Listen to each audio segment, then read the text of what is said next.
সাবেক রাষ্ট্রপতি ও বিএনপির প্রতিষ্ঠাতা শহীদ জিয়াউর রহমানের ৯০তম জন্মবার্ষিকীতে রাজধানীর শেরেবাংলা নগরে তার মাজারে শ্রদ্ধা জানাতে আসছেন সর্বস্তরের মানুষ। সেখানে আছেন আক্তার হোসেন।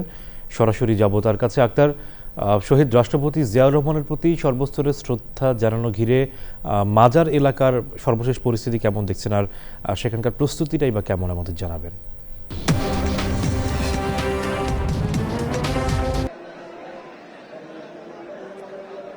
সামির, সাবেক রাষ্ট্রপতি, বিএনপির প্রতিষ্ঠাতা, স্বাধীনতার ঘোষক জিয়াউর রহমানের ৯০তম জন্মবার্ষিকী আজ।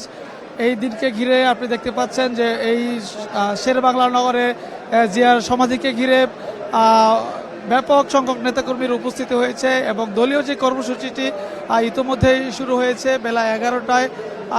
আপনি দেখতে পাচ্ছেন ইতিমধ্যেই বিএনপির স্থায়ী কমিটির সদস্যরা এখানে উপস্থিত রয়েছেন এবং এই সমাধিকে ঘিরে কিন্তু আশেপাশে কিন্তু পুরো এলাকাটি নেতাকর্মীদের পদচারণায় মুখর হয়েছে। এখানে কোরআন তেলাওয়াত করা হচ্ছে, দোয়া মোনাজাত করা হচ্ছে। আমরা সকাল থেকে দেখেছি সারা দেশ থেকে কিন্তু বিএনপি নেতাকর্মী ছাড়াও অনেক সাধারণ মানুষও তারা এসে এখানে তারা ফাতিহা পাঠ করছেন, দোয়া করছেন। ইতিমধ্যেই যে বিএনপির যে মূল যে কর্মসূচি শ্রদ্ধা নিবেদন এবং ফাতিহা পাঠ সেটি শুরু হবে। ইতিমধ্যেই বিএনপির স্থায়ী কমিটির সদস্য মির্জা আব্বাস, গয়েশ্বরচন্দ্র রায়, সালাউদ্দিন আহমেদ সহ রুহুল কবির রিজভী সহ অন্যান্য নেতারা কিন্তু নেতৃস্থানীয় যারা রয়েছেন তারা এসেছেন। কিছুক্ষণের মধ্যেই বিএনপির মহাসচিব মির্জা ফখরুল ইসলাম আলমগীর তিনি আসবেন। তিনি আসলে আনুষ্ঠানিকভাবে দলের পক্ষ থেকে শ্রদ্ধা নিবেদন করা হবে। এর মধ্যে আমরা দেখছি কিন্তু এখানে জাতীয়তাবাদী ওলামা দলের পক্ষ থেকে কোরআন তেলাওয়াত এবং কোরআন খাতমের আয়োজন করা হয়েছে। পাশেই আমরা দেখছি সারাদিন সারা সকাল থেকেই কোরআন তেলাওয়াত করা হচ্ছে। বাইরেও মঞ্চ করা হয়েছে, সেখানেও সময় সময় থেকে দোয়া মোনাজাত করা হচ্ছে।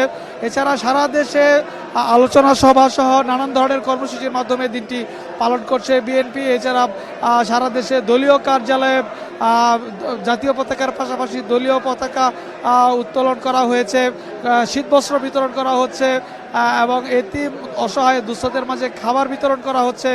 আসলে সার্বিকভাবে আপনি বলতে হবে মেডিকেল ক্যাম্প করা হয়েছে বিভিন্ন জায়গায় আমরা দেখতে পেয়েছি। শুধু বিএনপি না, বিএনপি সহ ছাত্র দল, যুব দল, স্বেচ্ছাসেবক দল, কৃষক দল, শ্রমিক দল, বিএনপির যতগুলো অঙ্গ সহযোগী সংগঠন রয়েছে, সহযোগী বন্ধুপ্রতিম সংগঠন রয়েছে, সেই সকল নেতৃবৃন্দদেরকে কিন্তু আমরা দেখছি এই কর্মসূচি তারা পালন করছেন। একে একে তারা আসছেন, এখানে ফুল দিচ্ছেন, শ্রদ্ধা জানাচ্ছেন এবং দোয়া করছেন। সামির, এই ছিল আমার কাছে রাজধানীর জিয়া উদ্যান থেকে শহীদ রাষ্ট্রপতি জিয়াউর রহমানের জন্মবার্ষিকীর কর্মসূচির সর্বশেষ। আক্তার, আপনাকে ধন্যবাদ আমাদের সঙ্গে যুক্ত হয়ে তথ্যগুলো জানিয়ে দেওয়ার জন্য।